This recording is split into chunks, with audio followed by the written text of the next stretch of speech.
Hello guys! For today's tutorial, I'm going to teach you how to add your own branded watermark to all of your YouTube videos.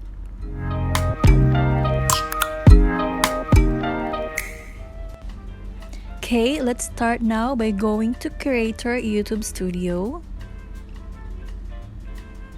And you will see on the lower left corner, Settings.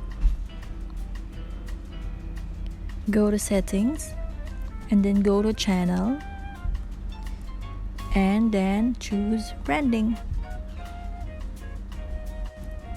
And you can now then choose your image to upload. The image that is going to be your watermark, just click entire video, or you can remove it or replace it later when you change your mind.